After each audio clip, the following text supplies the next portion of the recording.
আজকের ভিডিওতে আমরা অ্যারিস্টটল যে পয়েটিক্সে তিনটা বিষয় উল্লেখ করেছিলেন সেটার বিষয়ে আমরা বলবো মিডিয়াম, অবজেক্ট এবং মোড।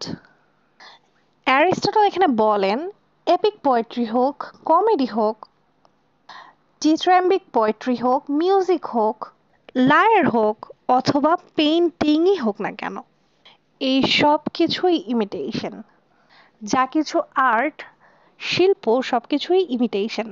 অ্যারিস্টটলের গুরু প্লেটো বলেছিলেন যারা পোয়েট্রি লেখে তাদেরকে রিপাবলিক থেকে বের করে দেওয়া উচিত, কারণ এরা এমন ধরনের কথাবার্তা বলে যেটা রিয়েলিস্টিক হতেই পারে না।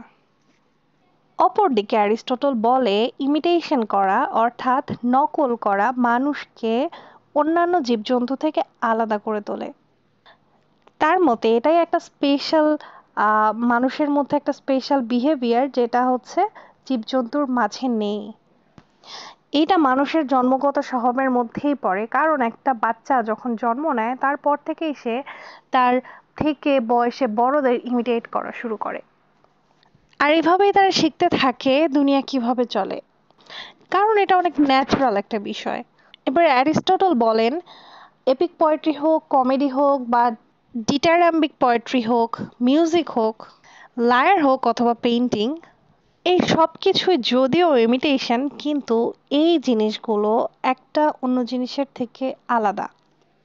এটার মধ্যে পার্থক্য এই তিনটা জিনিসের কারণে। এই তিনটা জিনিস কি? মিডিয়াম, অবজেক্ট এবং মোড।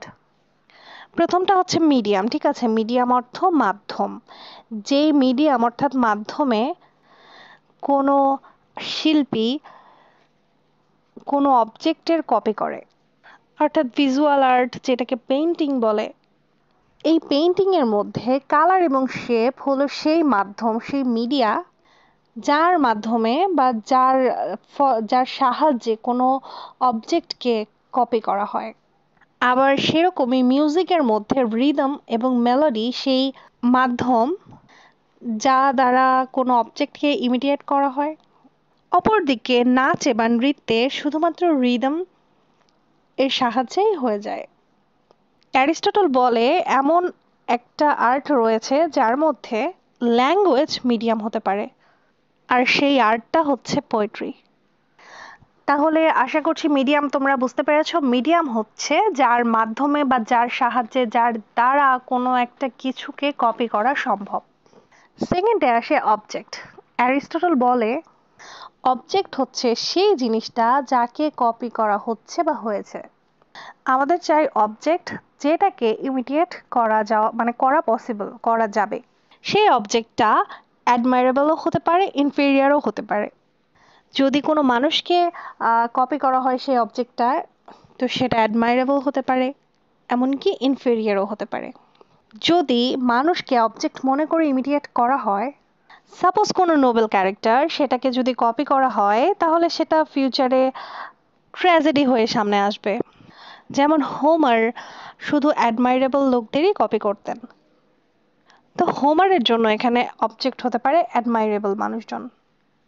অ্যারিস্টটল এখানে বলেন যে সেই হোমারের সময় কিছু এমন মানুষও ছিল যারা ইনফেরিয়ার মানুষদেরকে, ব্যক্তিদেরকে কপি করতেন, তখন তাদের ওয়ার্কস হয়ে যেত কমেডি।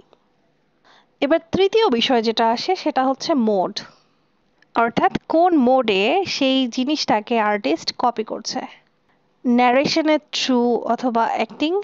মোডটা কি?